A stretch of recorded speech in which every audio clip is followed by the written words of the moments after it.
días nuevamente a todas las personas que nos acompañan en este momento a la conferencia web de apertura de colegios, riesgos y oportunidades. Queremos contarles que esta actividad hace parte del ciclo de conferencias online, Educación en tiempos de emergencia sanitaria, ofrecidas por el Ministerio de Educación Nacional de Colombia, la Escuela de Gobierno Alberto Lleras Camargo y la Dirección de Educación Continua de la Universidad de Los Andes. Queremos recordarles que tendremos durante el desarrollo del webinar espacios para responder las preguntas que nos compartan, por lo cual los invitamos a través del chat a escribirle al panelista que se llama Preguntas y Respuestas, enviándole todas las inquietudes que ustedes tengan. Adicional, queremos contarles que esta actividad está siendo grabada y al finalizar la misma les compartiremos un correo electrónico para que puedan volver a revivir este evento. El día de hoy nos acompaña como moderadora de esta actividad Sandra García Jaramillo, que es profesora asociada de la Escuela de Gobierno Alberto Lleras Camargo de la Universidad de los Andes. Sandra es ingeniera industrial de la Universidad de los Andes, tiene una maestría en Administración Pública de la Universidad de Columbia y un doctorado en Política Social de la Universidad de Columbia. Sandra, buenos días, cedemos la palabra para poder iniciar con esta actividad. Bienvenida. Hola, pues no, muy buenos días a todos y bienvenidos a este seminario, que es el primero de una serie de seminarios que hemos organizado con el Ministerio de Educación, justamente dada la coyuntura actual, que pues ha puesto a prueba a los sistemas educativos pues, en el mundo, y pues Colombia no es la excepción. La idea es que esta sea una oportunidad no solamente para analizar qué acciones concretas se pueden tomar en este momento de emergencia, sino también una oportunidad para repensar hacia adelante el sistema educativo, y como les digo, este es el primer seminario de una serie de 8 seminarios. El propósito del seminario de hoy básicamente es conversar sobre los riesgos y las oportunidades asociados a una eventual reapertura de colegios, y sobre todo centrar la conversación en cómo prepararnos como sistema educativo y como comunidad educativa para una reapertura segura para todos. Tengo el gran gusto de tener pues, un panel de lujo, comenzando por la viceministra de Educación Básica y Media, Constanza Alarcón, la secretaria de Educación de Bogotá, Edna Bonilla, Isabel Segovia, pues que tiene una amplia experiencia en el sector, tanto desde el sector público como del sector privado en temas de educación, y actualmente es la directora de Jardines Origami, y Diego Lucumí, quien es profesor de la Escuela de Gobierno y es experto en temas de salud pública. No, sin dar más preámbulo, yo le voy a pedir a todos, les quiero dar a todos, y Cami, si quieres ya quitar la presentación, quiero darles a todos una muy calurosa bienvenida, agradecerles a los panelistas por su presentación, por estar con nosotros en este momento. Y en lugar de darles a todos la palabra para saludar, quiero arrancar de una vez con las preguntas y pedirles a cada uno, cuando sea su turno, pues saludar. Pues que vamos unos minutos adelante de lo planeado. También contarles que el chat está abierto. Tenemos una estudiante de Gobierno de Asuntos Públicos que está muy empapada de los temas de educación, que nos está ayudando a sistematizar las preguntas, de manera que al final vamos a tener 10 minutos en donde podamos también responder a las preguntas y comentarios de quienes nos están escuchando en este momento. La primera pregunta que tengo, pues para poner en contexto la charla o la conversación de hoy, es pues reconociendo que estamos en un contexto de miedo y de incertidumbre, justamente en estas semanas que vienen frente a la situación sanitaria, pues no podemos parar de pensar y de conversar y de planear sobre una eventual reapertura de colegios. Y la primera pregunta es, ¿por qué abrir o no abrir los colegios? ¿Por qué es importante el rol de la escuela, y más en este contexto en el que estamos viviendo? Y quisiera darle primero entonces la palabra a la viceministra. Adelante, viceministra. Y muy buenos días. Sandra, muchas gracias a ti. Un saludo especial a los panelistas que nos acompañan. Coincido contigo, un honor estar compartiendo mesa con Isabel Segovia, que la conozco hace muchos años y hemos tenido oportunidad de trabajar en varios temas alrededor de primera infancia, con Edna Bonilla, que está asumiendo un reto también bastante fuerte en este momento desde la Secretaría de Educación Bogotá, de Bogotá. Y bueno, Diego, profesor, que es para nosotros muy honroso la academia puesta también en el marco de, de este debate. Te agradezco, Sandra, la pregunta sobre por qué pensar en la reapertura de las escuelas en este momento en genérico. Y lo primero es entrar diciendo que nosotros somos conscientes de que en este momento es muy complejo por las razones de contexto, por la manera como se están presentando las cifras, a que se entienda con facilidad qué es lo que se está buscando y se está planteando desde el Ministerio de Educación. Pero el planteamiento básicamente es, primero, entender qué significa para una sociedad la institución escuela. Es básicamente como entorno donde claramente nosotros no estamos eh, agotando la existencia propia como una institución fundamental a nivel social en todas las comunidades para los temas de aprendizajes académicos de los niños, si es lo que se quiere, para un tema solamente en problemas de mejorar, ampliar o fortalecer aprendizajes relacionados directamente con procesos de orden curricular. Sandra, el tema va mucho más allá. En países como los nuestros, principalmente en estos de América Latina, la institución educativa es una institución protectora, es una institución que permite también trabajar de la mano con la familia y con otras instituciones sociales para la garantía de los derechos de los niños.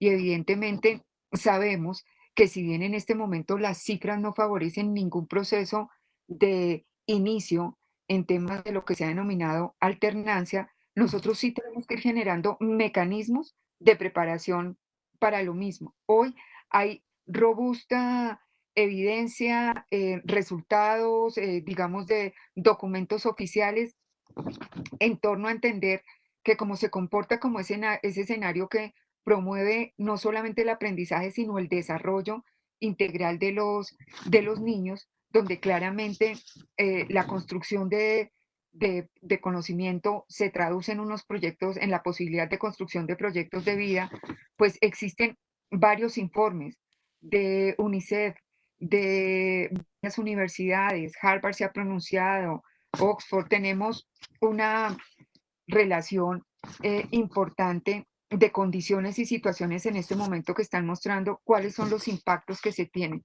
En materia, básicamente en 4 líneas fundamentales. Los temas de salud mental de los estudiantes, de los niños, niñas, adolescentes y sus familias claramente están comprometidos en este proceso. Segundo, sobre lo cual hay robusta evidencia para mostrarlo. Segundo, los análisis que se han hecho en el marco del COVID han mostrado también que la apertura y cierre de instituciones educativas, como se hace en contextos tan controlados, preparados, acompañados, no logran mostrar impactos importantes en la magnitud de lo que hoy socialmente sí es una condición muy difícil y fuerte, digamos, de manejar en materia de impactos directos para el crecimiento o el incremento de la afectación por el COVID. Pero vamos a tener también afectaciones importantes, lo sabemos, deberíamos estar más pendientes tal vez en eso en este momento, pero les debemos decir que no es nuestro punto central y son los rezagos académicos que se va a presentar, lo cual se revierte, estamos mucho más concentrados en este momento en los temas de salud mental, bienestar y obviamente garantía y seguridad para los niños, niñas, adolescentes y sus familias.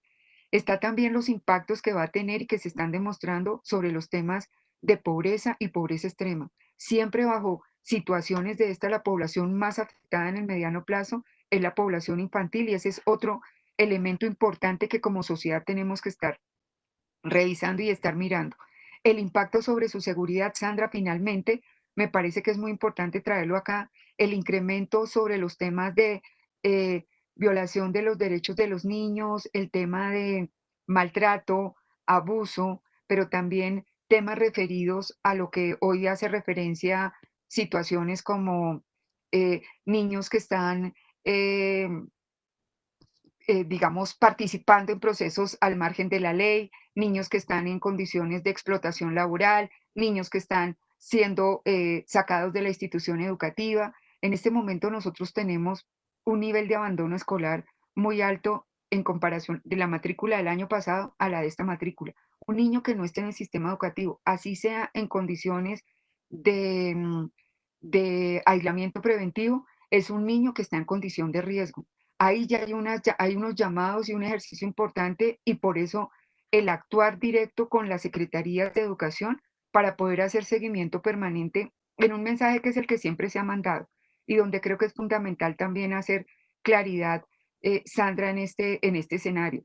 Hemos dicho, vamos a trabajar, tenemos que prepararnos, no podemos volver a repetir la situación que nos pasó cuando en 2 días nos tocó de un momento a otro entrar en aislamiento y las implicaciones que esto tuvo para la familia, para los niños, para los maestros, con las condiciones que hoy tenemos para avanzar en el proceso educativo.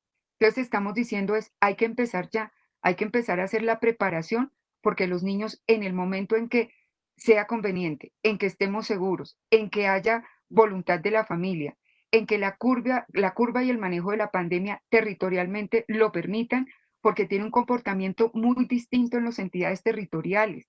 Eso es muy importante en este análisis tenerlo en cuenta, pero además que estén listas las instituciones educativas y claramente tenemos que trabajar muy fuerte para generar condiciones de bioseguridad en las instituciones educativas.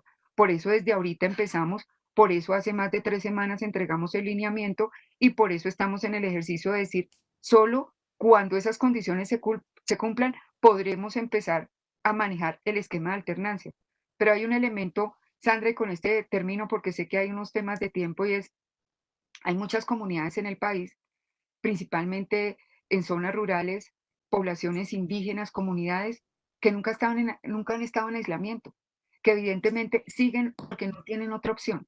Nosotros tenemos, y sobre esto es muy importante, y el llamado, y siento que ya cuando entra la academia y ustedes hacen debates desde otros puntos de vista, hay que entender las condiciones de país, la multidiversidad que existe. Somos un país pluriétnico, somos un país también con mucho rezago e inequidad social. Entonces, claramente hay condiciones, la oferta de las residencias escolares se comporta distinto. Nosotros, obviamente, el tema de aislamiento fue total, sin distinción, pero hay comunidades que internamente han decidido retornar cuando sus maestros están en la zona, cuando evidentemente hay condiciones y hay cercos que ellos mismos han generado para autocuidarse. Evidentemente la institución educativa como ese espacio de encuentro y de posibilidad hoy sigue funcionando. Necesitamos abrirlo, hacerlo explícito, conocerlo para entrar y ayudarles, porque tenemos que reforzar medidas de prevención en esas zonas y en esas regiones del país.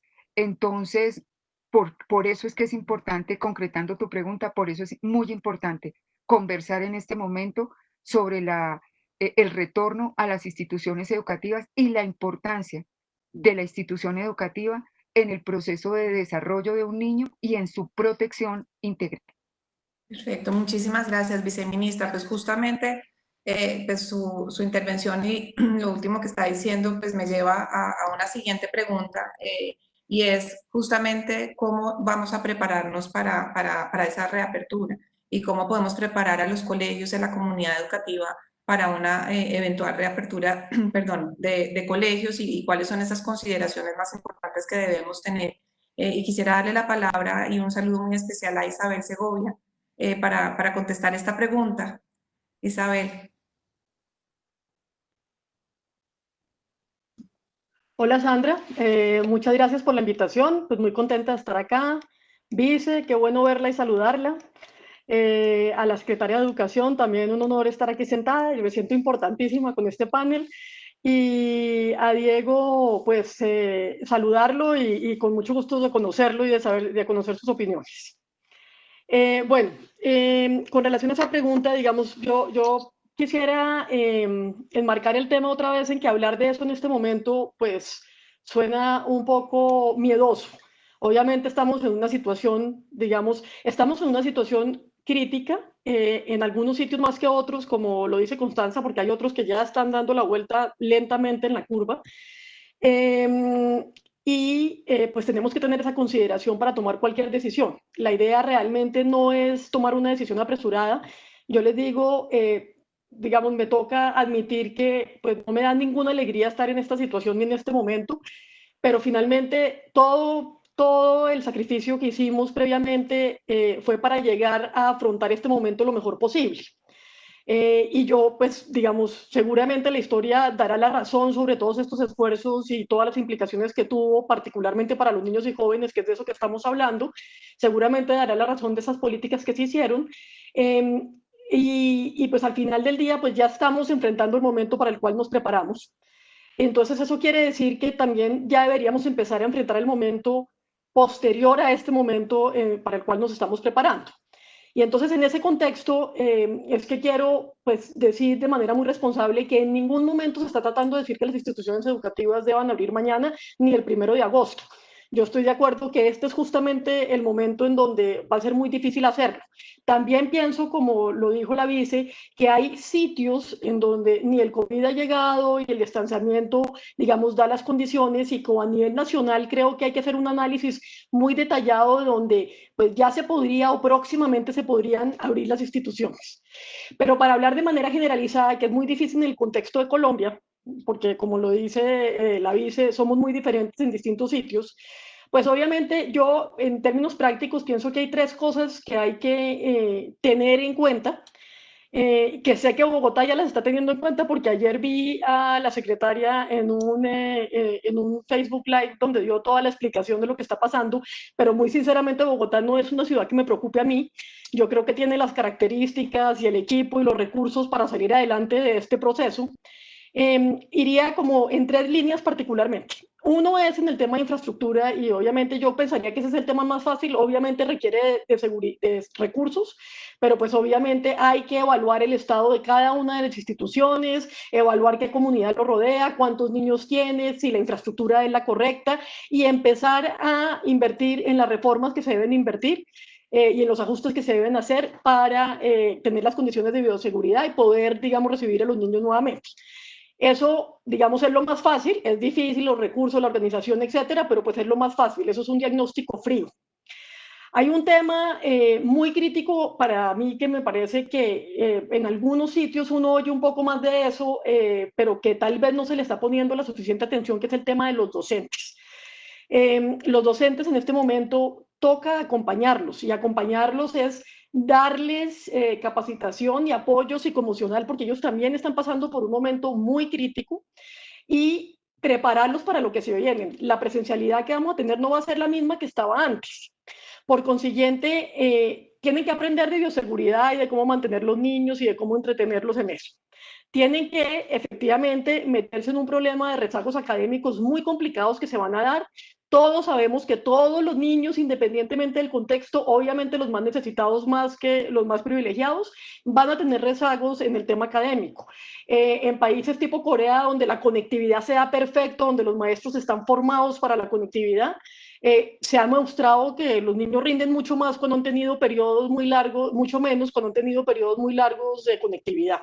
Entonces, no se van a encontrar con unos niños y unos jóvenes en unas condiciones distintas a las que dejaron, que además van a tener unos temas psicoemocionales y psicosociales muy complejos que enfrentar. Entonces, el reto para los docentes va a ser gigantesco. Y yo creo que en este momento, y además hay que seguirlos preparando para la virtualidad porque la presencialidad no se va a dar completa y enseñar presencialmente y virtualmente son cosas completamente diferentes.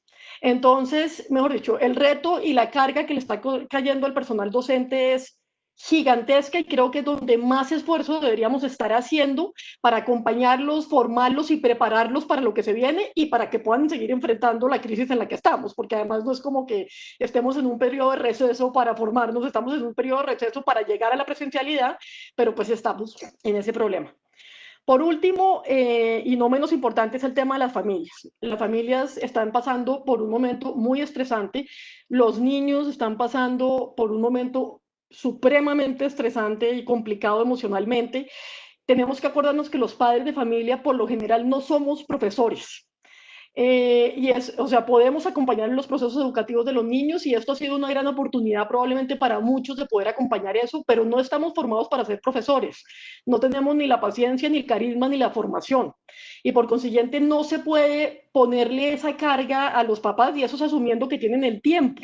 Hay muchos que ni siquiera tienen el tiempo ni la capacidad de poder acompañar a sus hijos. Entonces, esta relación que ya se ha generado, que creo que es una de las cosas positivas a resaltar, de la crisis, hay que saberla continuar y mantener y sobre todo ayudar a los padres de familia a soltar un poco ese temor, porque ese temor está teniendo más repercusiones, digamos, en el encierro de los niños que en la libertad de entender que las autoridades y la gente que sabe está haciendo las cosas con responsabilidad. Entonces creo que ahí hay un trabajo gigantesco también que hay que hacer. Y por último me voy a meter en un tema un poquito más político, que no puedo no dejarlo de decir. Digamos, tenemos que tener mucha decisión política en este momento y tener una unión para hablar por los niños y los jóvenes. Digamos, ellos necesitan voz y no la tienen. Entonces yo entiendo y pues sé lo difícil que es eso en este momento y entiendo que obviamente la salud está por encima de cualquier otra cosa en este instante, pero inmediatamente después de la salud está la educación y el entorno protector de los niños. O sea, no se puede dejar como una cosa aparte. Y si nosotros, digamos, como personas involucradas en el tema educativo y como líderes del sector, no estamos hablando no solamente por la salud de los niños, este país lo está haciendo bien, tenemos que estar hablando por la educación y el desarrollo protector y emocional de ellos y tenemos que hacerlo unidos. Y para eso se van a necesitar no solamente decisión política, sino muchísimos recursos. Y los recursos todos que se están poniendo en la salud se deberían estar poniendo en la educación al mismo tiempo. No, me preocupa mucho que haya entidades territoriales, que no es el caso de Bogotá, y en eso pues me da mucha alegría, que estén diciendo desde junio que van a cerrar hasta diciembre. Digamos, eso no tiene ningún sentido. Pues hay que mirar en qué momento estamos, ¿no? Y evaluar cuáles son las condiciones, y si toca irse hasta diciembre, pues nos vamos hasta diciembre cerrados, pero no puede estar uno diciendo en junio que no va a abrir hasta diciembre. Y entonces, eso es una cosa, digamos, que como instituciones políticas no deberíamos dejar ni permitir que pasara. Entonces creo que aquí hay un esfuerzo pues muy grande que tenemos que hacer entre todos. Yo sé que no es fácil, yo he estado de ese lado, pues no me ha tocado, nunca me tocó una cosa tan dura como la que le está tocando a ustedes, ni más faltaba, y pues no pretendo ser bajo ninguna circunstancia irrespetuosa porque sé que hacen todo lo posible. Pero pues ojalá, digamos, este diálogo pues nos ayude como a ir clarificando ideas de lo que podríamos seguir haciendo pues para poder retornar lo antes posible a las instituciones educativas. Muchas gracias, Isabel. Y pues quisiera atar también parte de lo que dijiste y el tema de la decisión política, y pues lo has reiterado un par de veces que pues Bogotá pues está, digamos, como dando ejemplo frente al manejo de la crisis. Y pues quisiera darle la palabra a la secretaria con un saludo, secretaria, con estas dos preguntas. Quiero, pues, si quiere replicar un poco a esto último que dijo Isabel sobre el mensaje de las autoridades locales y de las secretarías de educación hacia pues, la eventual reapertura y decisiones, digamos, de hacer lo posible por hacerlo cuando se permita, pero pues como replicar a eso.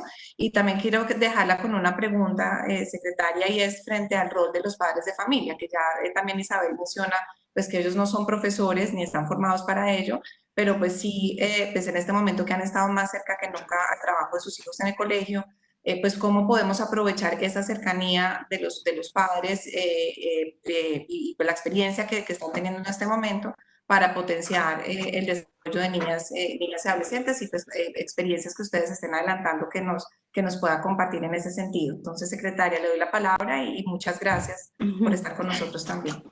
No, Sandra, qué placer de verdad estar con personas a las que admiro, pero pues además quiero, y que nos hemos encontrado también en otros momentos de la vida, salvo con Diego.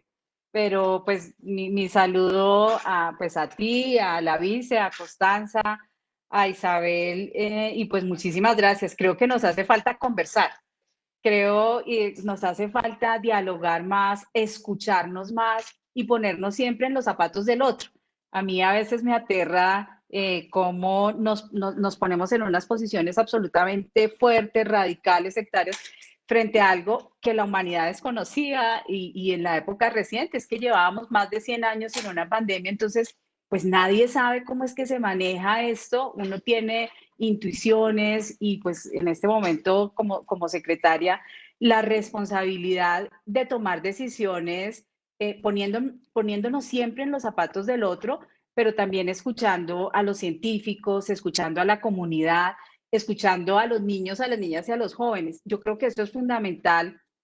Como en el debate tienen que estar en el centro, son ellos. Nosotros tuvimos un conversatorio el viernes de la semana pasada con con padres, con niños, con directivos docentes, y entre los mismos niños no había acuerdo. Había unas niñas que decían, yo tengo miedo de regresar al colegio, y otra niña chiquita decía, yo quiero regresar al colegio, ¿por qué no me dejan regresar al colegio? Yo quiero ver a mis amigos, a mis amigas. Nosotros en Bogotá lo que hemos tomado es la decisión de ir tomando la decisión de forma pausada, de forma calmada. No hemos querido tomar la decisión de que todo el semestre, ayer un poco les decía eso a los periodistas, no podemos tomar la decisión porque es que nosotros no sabemos qué va a pasar ni en 15 días, ni en 20 días, ni un mes, ni en 2 meses. No sabemos qué es lo que va a suceder con esta pandemia.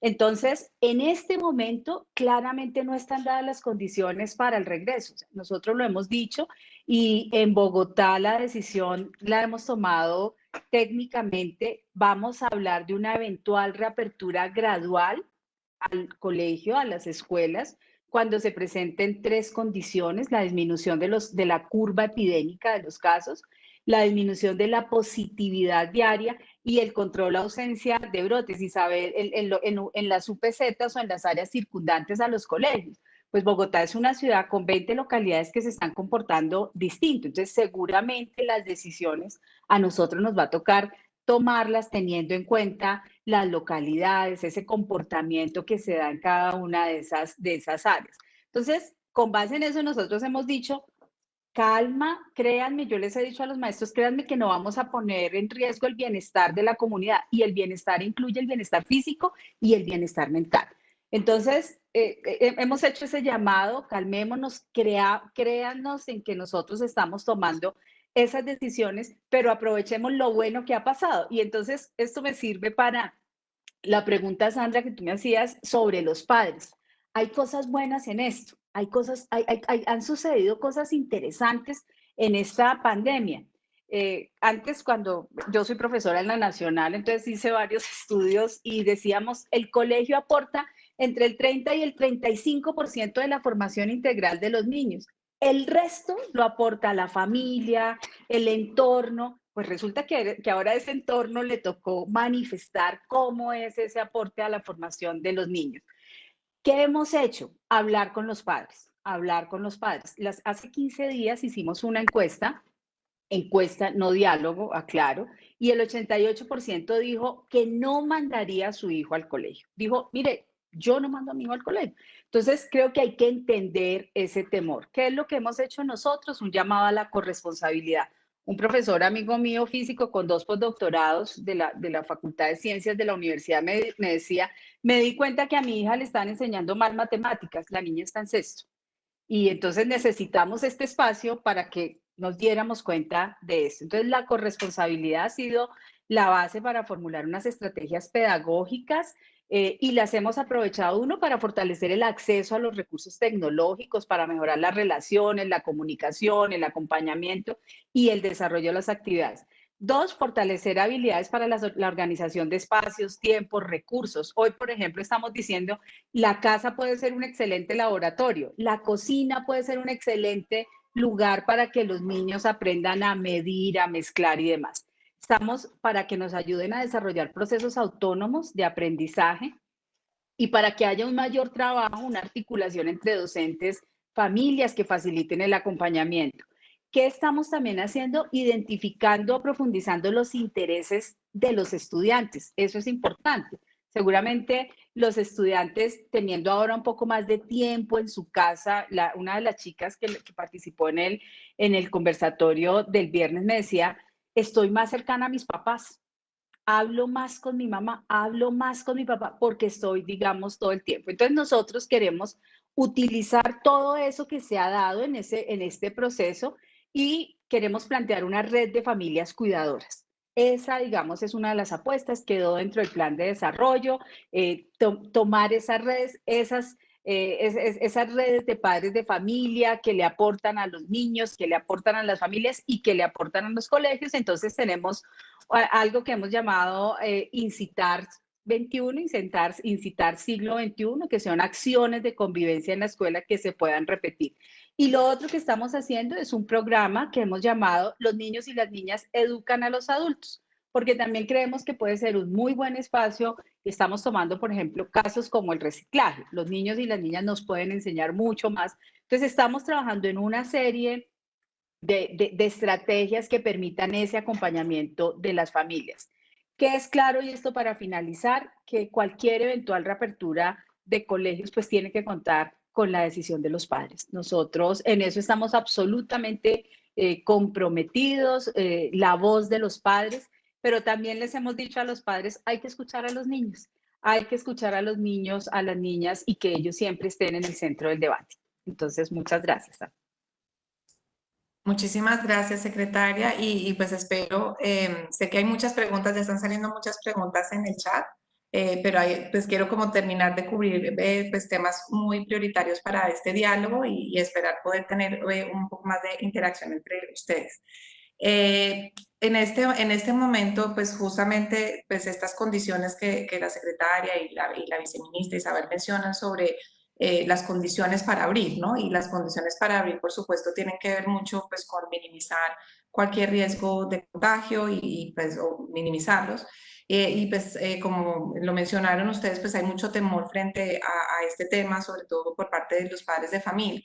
Entonces quisiera pues darle la palabra a nuestro experto en salud pública, a Diego Lucumí, sobre este tema. Y Diego, que nos cuente un poco como qué estrategias y medidas se pueden planear para esa reapertura de manera que sea segura para toda la comunidad educativa, cómo aprovechar de pronto las diferencias en susceptibilidad de contagio por edades de los niños, en fin, como cuáles son esas consideraciones en los temas, en la dimensión de salud.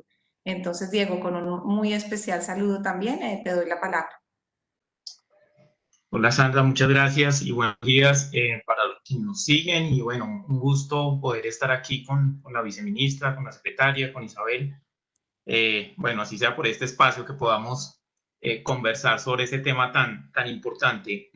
Yo quisiera, Sandra, digamos, arrancar con algo y tratando de acoplarme a lo que se ha mencionado previamente.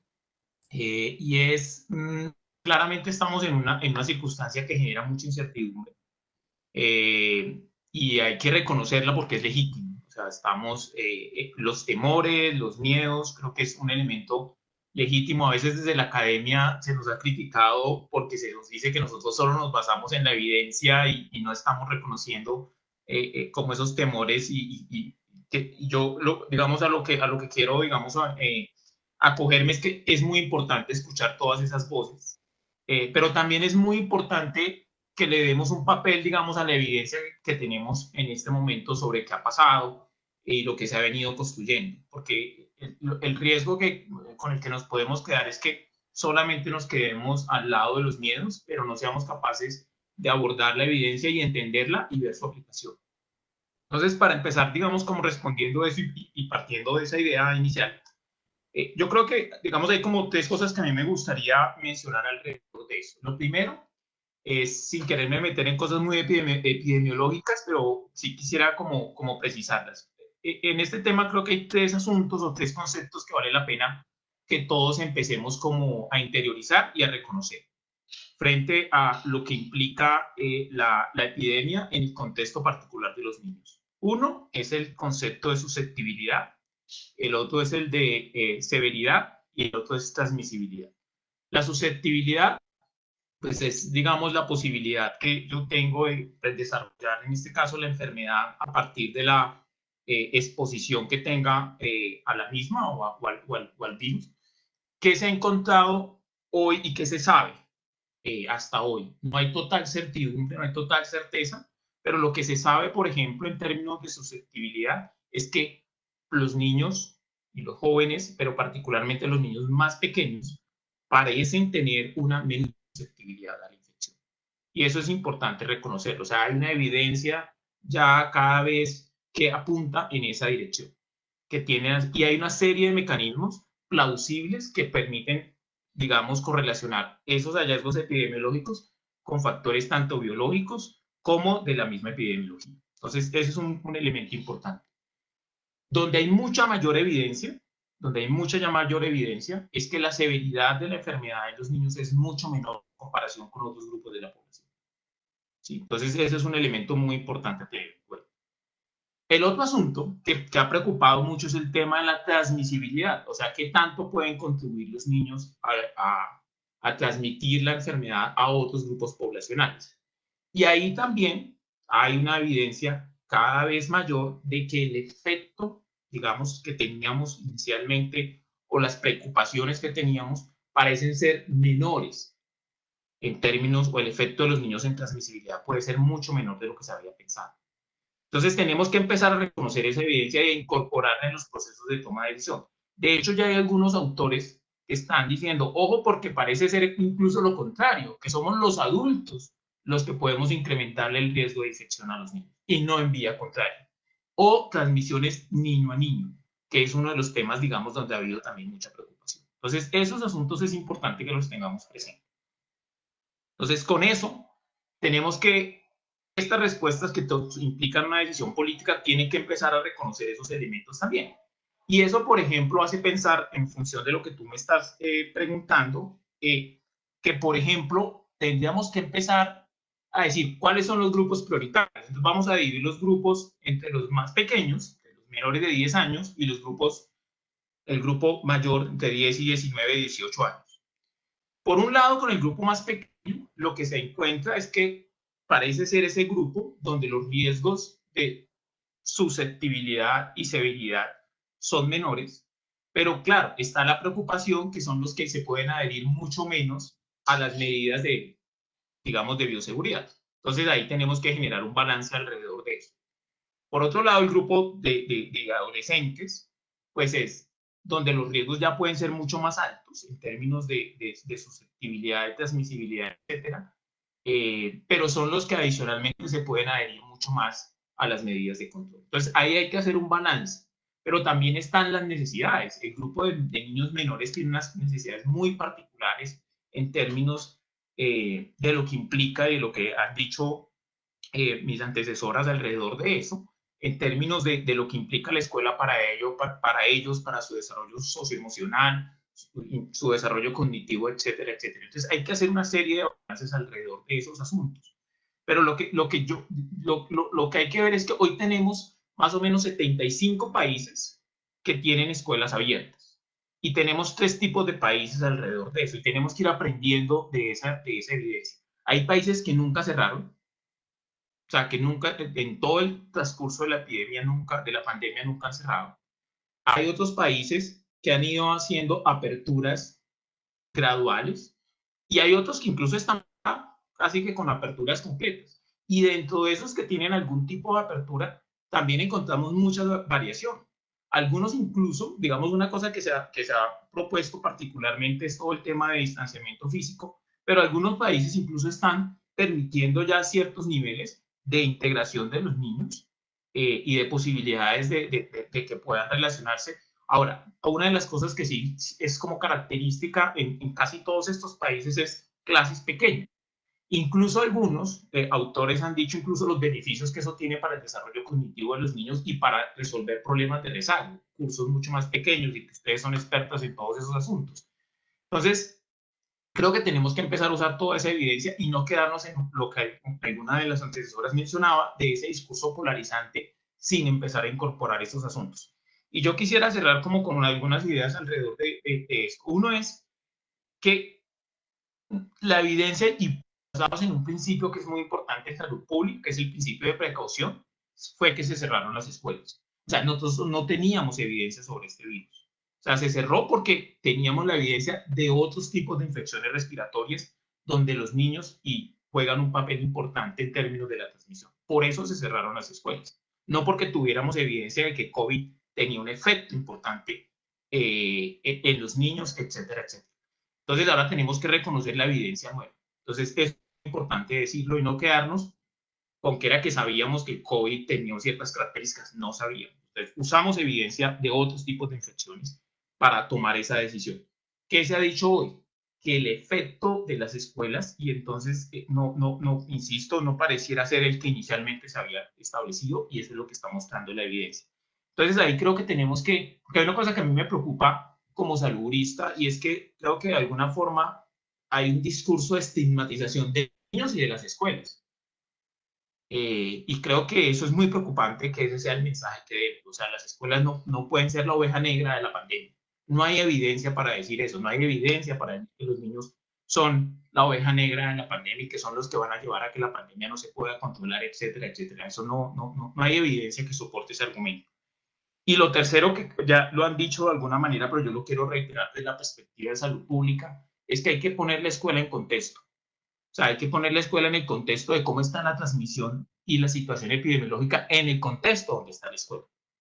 ¿Sí? No es lo mismo contextos donde hay una situación epidemiológica muy compleja a contextos donde la situación epidemiológica no es tan compleja. ¿Sí? Entonces creo que esas, digamos, serían como las primeras elementos que yo aportaría a la conversación. Muchísimas gracias, Diego. Yo creo que con todos los insumos de este gran equipo de panelistas, quisiera darle la palabra a la viceministra para que pues, nos cuente, pues como se ha dialogado en este espacio, pues son muchas las dimensiones, por supuesto las sanitarias, pero también las de aprendizaje, las socioemocionales. Sí, pues darle un espacio para que nos cuente un poco las acciones que se están haciendo, pues a nivel sanitario o a nivel también, digamos, del ministerio en los colegios para facilitar esta eventual reapertura, viceministra. Y pues, o acciones que tengan planeadas, digamos, para esa eventual reapertura. Gracias, Sandra. Perfecto. Mire, yo quiero empezar con un tema rápido para ponernos, seguir, digamos, dando contexto al ejercicio. Voy a leer unas cifras para que las tengamos como en el radar todo del caso de Colombia. En Colombia existen cerca de 43.677 sedes de instituciones educativas, no instituciones, cada institución puede tener varias sedes, es decir, ya el tema mismo de la infraestructura, de las cuales 35.128 son rurales, lo que corresponde al 80% del total. 8.549 son sedes urbanas. Y un dato adicional, Sandra, de esas 18.434 sedes que corresponden al 42% del total del país tienen 20 estudiantes o menos. Esto para, insisto, un tema de ponernos todos como de qué país estamos hablando, porque ahí veces nos concentramos en la oferta de las grandes ciudades, y yo creo que nace una explicación clara del caso, inclusive de una ciudad como Bogotá, también entendida de manera particular por zonas rurales. Y de ahí para adelante uno podría, digamos, seguir para un poco justificar por qué nosotros seguimos y empezamos y seguimos, obviamente, insistiendo en la preparación para el momento en que sea pertinente hacerlo. El planteamiento nuestro, después de leer muchos documentos, y Diego lo ratifica ahorita, es en el corto y en el mediano plazo, nosotros tenemos que aprender a convivir con el virus. Necesitamos prepararnos claramente porque nos han dicho, esto no es un tema de 15 días, de un mes, de 2 meses. Entonces, ¿qué hace el ministerio? Rápido define y sale de la lógica de pasar un documento por 15 días, otro por 20 días, otro, y dijimos, vámonos ya con una apuesta de línea, al menos por lo que resta del año. Salen entonces los lineamientos y esos lineamientos fueron entregados a finales de la primera semana de junio y sobre esa ya empezaron a trabajar las entidades territoriales. ¿Qué fue lo que se les dijo a ellos? Iniciemos con una caracterización. Hacían referencia al tema de infraestructura. Revisen las condiciones de su infraestructura. ¿Qué es posible y qué no es posible adaptar pensando en volver? Revisen los temas de talento humano. Nosotros tenemos un grupo, digamos, en total en Colombia, entre el sector oficial y privado pueden existir alrededor de 450, 470.000 maestros entre directivos, docentes y docentes. Del sector oficial, un poco más de 330.000. Hay que revisar edades de los maestros y comorbilidades de los maestros para también mirar con qué condiciones cuentan. Tienen que mirar el tema de transporte para poder revisar si evidentemente el desplazamiento de los niños es o no manejable en el tema de retornar. Pero también tiene que medir porque nosotros sobre esta lógica, y obviamente lo que hemos dicho todo el tiempo, pasa inicialmente por la voluntad de la familia. Y una voluntad de la familia orientada, cuando entregamos los documentos, el documento de lineamientos venía acompañado de 12 anexos técnicos. Uno, tal vez el segundo, después del marco normativo, es el referido a los temas de participación infantil. Nosotros desde el ministerio somos solamente una entidad rectora y nos movemos mucho en la lógica de la política y en el tema de recursos. pero quienes administran el servicio educativo son las entidades territoriales.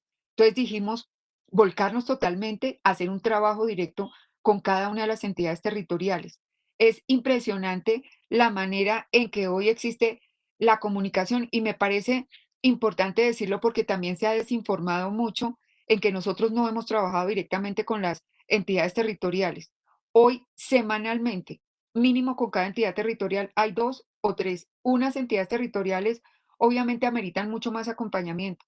Las que tienen mayor afectación, obviamente estamos porque Isabel lo decía, la condición de la salud, el tema de salud mental de los maestros y de los equipos de las secretarías de educación es vital. Mire, estaba en esta reunión y me estaban ahorita entrando un secretario de educación, uno afectado, pero también ayer en otra, inmediatamente, un profesor fallece por el tema. O sea, es un tema ya que el sector lo tiene adentro, es decir, que ya diariamente se está conviviendo y también requiere que revisemos la salud mental de todos, pues ahí sí como comunidad educativa amplia, si se quiere. Entonces, entregamos esas orientaciones para que tuvieran miradas particulares con los temas de participación. Es fundamental saber qué está pensando un niño y cómo está. Los temas de discapacidad, no porque per se sea una condición de vulneración, sino porque los apoyos pueden requerir unas condiciones adicionales en el alistamiento. Los temas de residencias escolares, comunidades indígenas, el tema de primera infancia, que Isabel lo ha trabajado mucho, lo conoce y tenemos trayectorias. Ahí hay muchas cosas por resolver todavía. La evidencia muestra, o mejor, más que la evidencia, los reportes de lo que han sido las acciones de muchos países muestran inclusive contravías importantes, no esquemas de protocolos para niños menores de 5 años, es decir, relacionado el tema del contacto físico y el tema del tapaboca puede ser perjudicial. Otros nos dicen, mejor no salir ellos. Nosotros dijimos, van a salir después de 2 años y la postura que tenemos hasta ahorita es, vamos con unas condiciones básicas, de entender unos temas de distanciamiento físico y unos temas de tapabocas. Y viene toda la discusión que la tenemos que dar entre todos. El tema de distanciamiento físico entre un niño de 3 y 5 años, claro, los que hemos estado trabajando en temas de primera infancia, ese es un interrogante que necesitamos debate y discusión para avanzar. O sea, a mí me parece una maravilla esa invitación que hace Edna y es, hablemos, este es un tema serio para el país, es muy importante, aquí no cabe otra agenda distinta, sino la del bienestar de los niños, niñas, adolescentes y jóvenes que están siendo beneficiados del sistema educativo. Bajo esas premisas dijimos, nos fuimos, entregamos el lineamiento, empezamos a trabajar y te quiero dar datos recientes de hoy. Nosotros ya hemos recibido respuesta de casi todas las entidades territoriales. En este momento nos falta que 13 de las 96, 13 entidades territoriales nos manden por escrito cuál es la respuesta frente a su decisión de cómo empezar. 26 ya dijeron, empezamos. Y empezamos y vamos a empezar primero por zonas rurales y por zonas no COVID. Por ejemplo, fue lo que en este momento podemos estar pensando que cerca de un 5%, un 4%, un 8% de la matrícula empiece a pensar, dependiendo qué pasa a finales de agosto o en el momento que consideren, empezar a contemplar esas posibilidades. Aún así, la decisión del ministerio es, independientemente de lo que decida la entidad territorial, tenemos que empezar a prepararnos. Entonces, Isabel lo decía, esto tiene un tema de inversión fuerte, importante. Entonces, hay unos recursos que son propios del sector, que se entregaron para apoyar conectividad y que se entregaron para apoyar los temas de recursos para material impreso, porque tenemos un gran rezago en conectividad.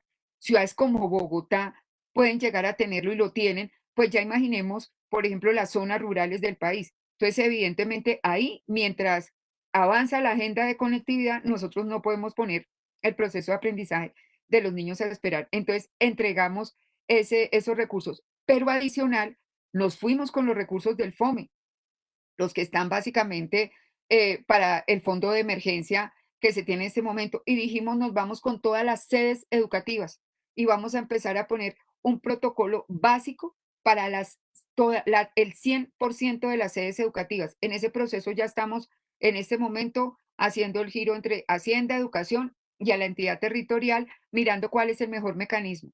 Cubre que básicamente lavamanos, posibilidades de lavamanos para el tema de jabón y del tema de acceso a agua y jabón, y entonces eso pasa también por mirar en las entidades territoriales el tema de acceso a servicios públicos y de agua, y pasa por el tema de termómetros.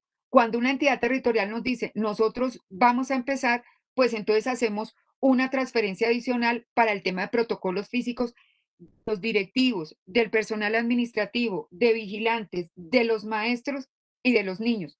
El tema de las condiciones básicas ya de dotaciones concretas de jabón, de desinfectante y el tema de tapabocas para toda la población. Eso está contemplado de esa manera y me parece que es importante que como acciones, digamos, se vengan conociendo en el ejercicio de qué es eso de irnos preparando y qué ha venido haciendo el ministerio en esa materia. Los recursos de alimentación escolar, en esto, Sandra, y con esos comentarios voy cerrando, fundamentales en este momento. Estamos llegando a cerca de 6 millones de niños, pero es que está pasando algo.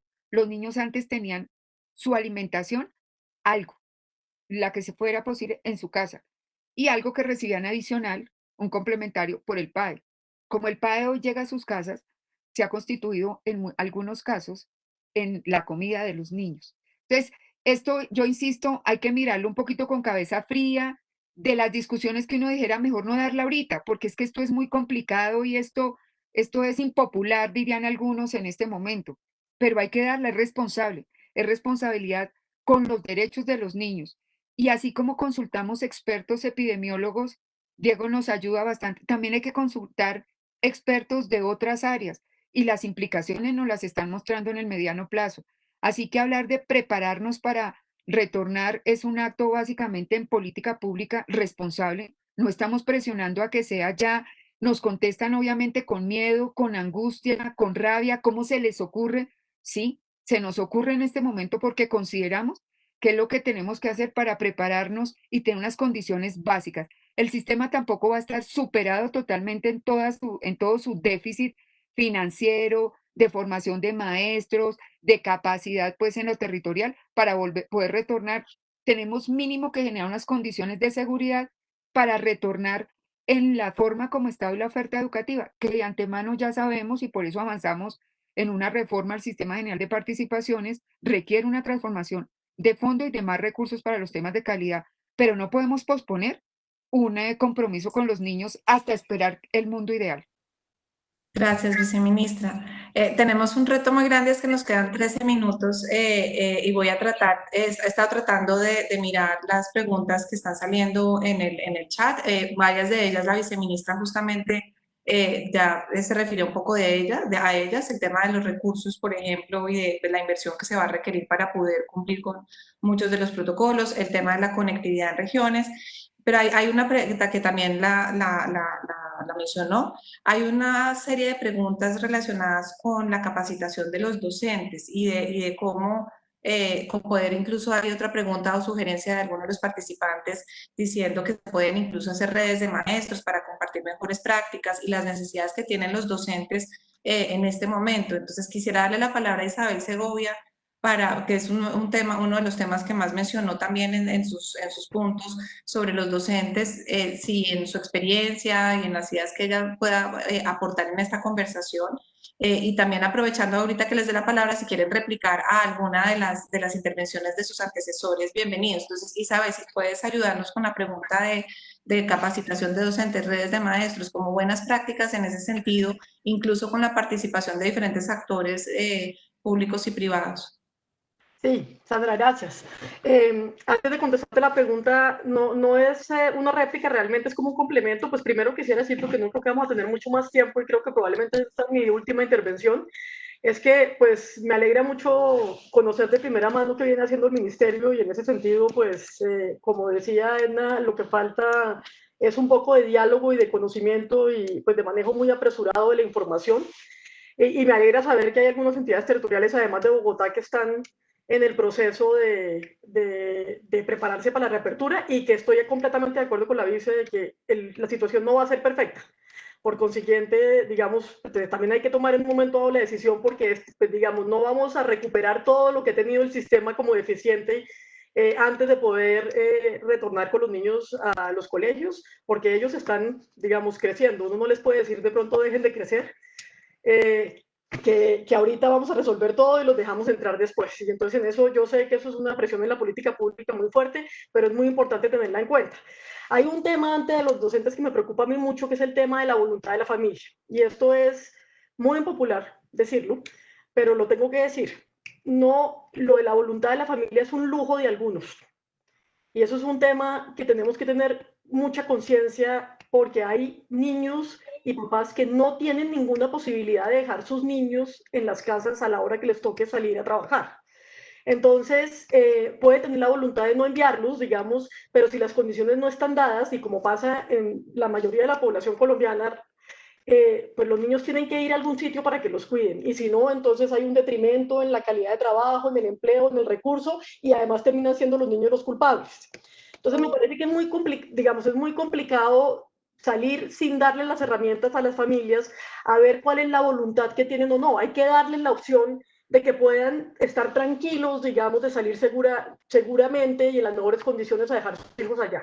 Y yo creo que eso es un tema muy importante, porque para algunos eso es un lujo y pues algunos podemos simplemente tomar la decisión de no mandar a los niños al colegio, pero la gran mayoría de familias colombianas no tienen esa posibilidad y si la tienen es a detrimento del trabajo particularmente de la mujer o de las familias en general. Entonces eso era un tema que, digamos, quería decir porque yo creo que hay que tenerlo en cuenta como política pública, pues uno a veces tiene que tomar unas decisiones que no son populares, pero que responden, digamos, a una necesidad general. En el tema de los docentes, pues el tema de los docentes yo creo que es un tema en que en el agobio en el que hemos estado con esta situación, pues se ha ido evidenciando poco a poco, pero que toca meterle muchísimo más la ficha y yo pensaría que mucho más que en el tema de la infraestructura. Porque pues los docentes son padres de familia, todos tenemos miedo, están empezando a vivir unas condiciones tremendas. Hace poco estuvimos hablando con un docente de Turbaco y pues nos contó cómo se había muerto un par de compañeros, cómo no los habían podido acompañar y no pues por una exposición al colegio, sino pues por la realidad en la que estamos, que es un tema tremendo. Y les va a caer una responsabilidad muy fuerte que es manejar el tema psicoemocional de los niños que también vienen con unos traumas gigantescos.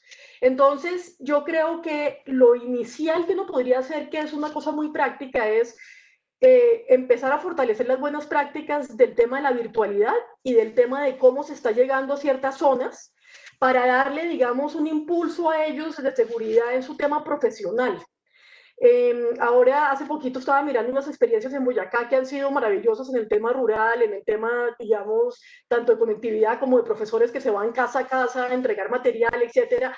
Yo creo que esas cosas hay que empezarlas a resaltar y hay que empezar a poner al docente en el centro del debate, dándole las garantías, porque además yo creo que salir de la casa, ir a interactuar con los niños, también emocionalmente les va a servir mucho.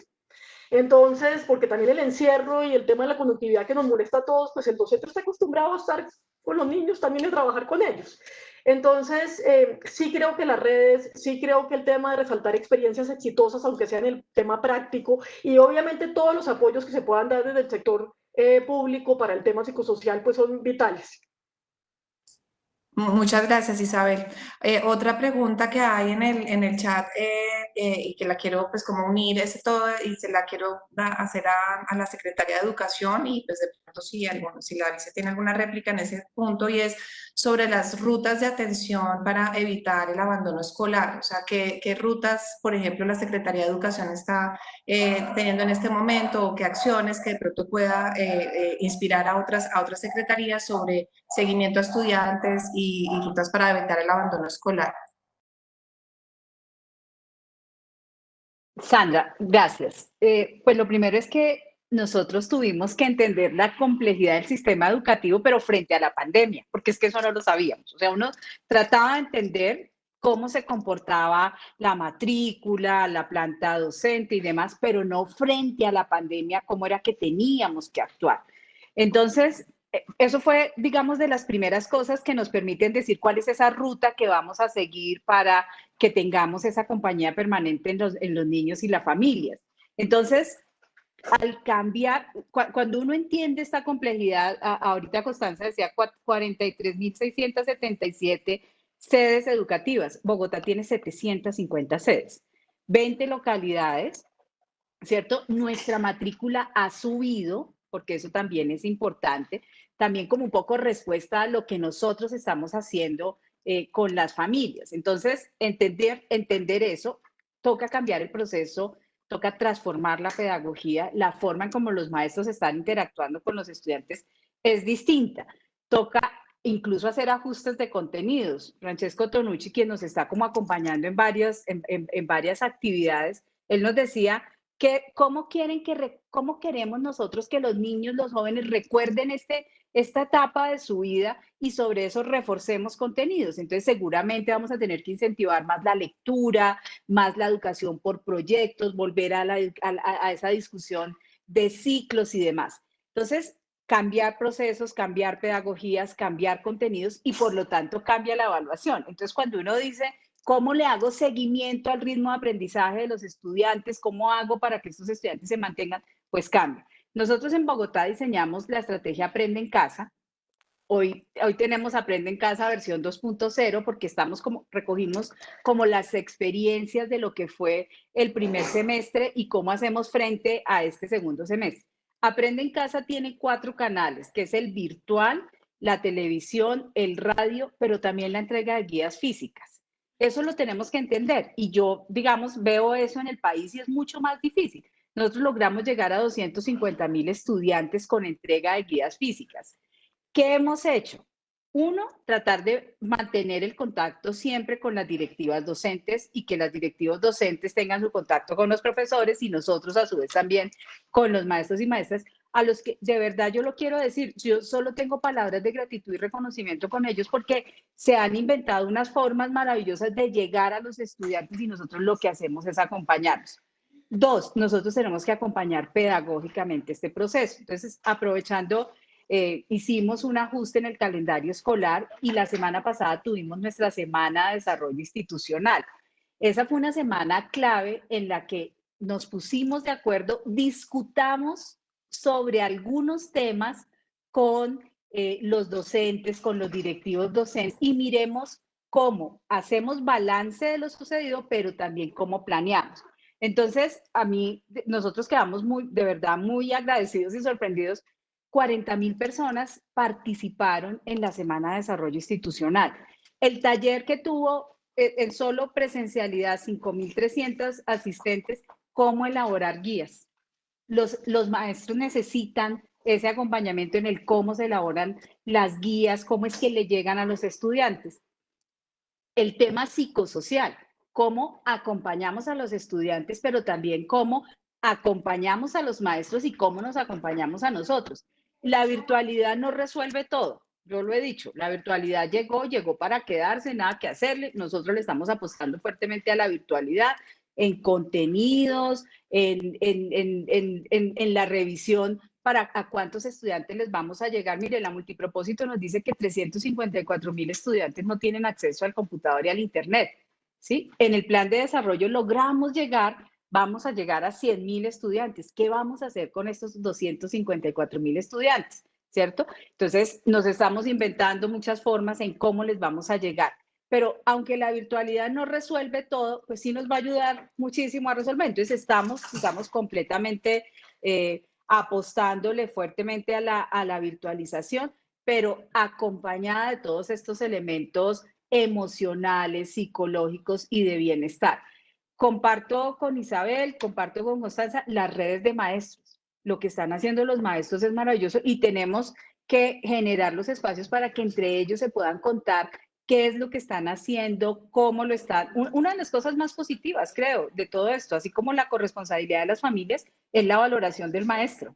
Y esa es una de las cosas que deberíamos sacarle mucho más jugo, pues como academia y como las personas que estamos en este momento ocupando este cargo público, esa valoración del maestro. Entonces, pues hay que mantenernos, nosotros la búsqueda activa la tenemos, búsqueda activa casa a casa, adicionalmente llamando a los estudiantes, llamando a las familias.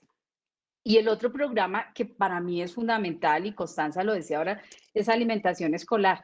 Nosotros en alimentación escolar, que nos tocó también reacomodarnos completamente, hoy tenemos muchos más estudiantes en el programa de alimentación escolar de lo que teníamos antes de la pandemia. ¿sí? Hoy tenemos más de casi 740.000 estudiantes de los 793.000, que es nuestra matrícula en alimentación escolar. Al inicio de la pandemia teníamos 690.000. Entonces, es mezclar muchas cosas, muchas pedagogías, muchas formas de llegar a la familia y de verdad que entre todos los que somos comunidad educativa asumamos este reto de continuar con la educación, porque es que efectivamente lo peor que nos puede pasar es que cuando regresemos a los colegios, pues no haya pasado nada en los miembros de la comunidad educativa. Es básicamente eso, Sandra. Muchas gracias, secretaria. Pues bueno, desafortunadamente se nos acabó el tiempo y estamos terminando, para quienes se conectaron un poco tarde, estamos terminando 15 minutos después porque empezamos un poco tarde. Yo la verdad quisiera, pues no solo por protocolo, pero como realmente legítimamente, acá tenía la temporizador del tiempo, darle un minuto a la viceministra para que cierre con un mensaje, digamos, a las secretarías de educación, a los maestros, docentes, a los padres de familia de toda la comunidad. Pues en un minuto, viceministra, qué pena, pero para que usted cierre este conversatorio y darle las gracias a todos. Realmente fue un honor compartir este espacio con ustedes. Entonces, viceministra, le doy el minuto de cierre. Yo voy a aprovechar mi minuto para una cosa, además de decirles que mil gracias por el espacio a todos. Otra cosa bonita que le ha dejado la pandemia al sector, porque aquí han salido muchos aprendizajes muy interesantes para el sector, ha sido el ejercicio de entender que lo educativo no lo puede asumir directamente o solamente o exclusivamente el sector educativo. A nosotros ya, viendo las cifras, deserción es un caso, pero el tema de abandono escolar es un caso crítico en el nivel nacional, con manifestaciones distintas en las entidades territoriales. Nos tocó entrar ya en lógica de nivel nacional, de gobierno nacional, hablar con el Sistema Nacional de Bienestar Familiar, con la Consejería Presidencial de Infancia y Adolescencia y un poco decirles, mire, las variables que juegan acá para poder garantizar condiciones de bienestar y de garantía de derechos de los niños no es solamente un tema de matrícula. Tener a los niños en el sector educativo sí es una condición de protección absoluta, porque un mensaje hemos mandado a los maestros. Sabemos que va a haber rezago. Los maestros están saturados, están asumiendo jornadas laborales muy complejas porque el tema de la tecnología tampoco estaba en el radar de ellos así fácil y eso es un esfuerzo muy importante. Además, porque han asociado a que el problema de educación es un problema de conectividad. La conectividad ayuda, apoya, pero aquí el problema es pedagógico. La conectividad entra a ser una forma de poderla suplir y de poder avanzar en temas de procesos de aprendizaje y de otro tipo, digamos, de conexiones que necesitamos. Pero para no, digamos, ir en medidas que son de pronto un poco reduccionistas al llevarlas solo al sector educativo, son temas que tienen que ver con la oferta, las condiciones económicas de las familias, el tema de ingresos de las familias, el tema de oferta distinta que le está saliendo a los niños, que no es precisamente la educativa, y las condiciones también relacionadas con alimentación y unos múltiples factores los que hacen y la invitación a las secretarías de educación, pero también a la academia. Ayúdenos a pensar el problema de manera más estructural, porque los indicadores del sector educativo no logran cobijar de manera estructural y pertinente el análisis de fondo que tenemos que hacer frente a las implicaciones que para la infancia va a tener el tema del COVID y de la pandemia. Entonces la invitación también, esto hay que sacarlo al sector educativo en el principio de corresponsabilidad, esto no solamente familias y nosotros, sino que aquí hay muchos sectores que nos tienen que estar ayudando a pensar el tema de las implicaciones de este proceso para los niños, niñas y adolescentes. Gracias. Bueno, muchísimas gracias, viceministra. Gracias a todos los panelistas. Este será el primero de una serie de 8 webinars con diferentes moderadores, diferentes participantes. Esperamos que nos acompañen en los siguientes y pues un abrazo y un agradecimiento muy, muy grande a todos los panelistas y a quienes nos ayudaron en tecnológicamente. Hasta la próxima entonces. Gracias a todos. Gracias. Gracias. Abrazos, chao.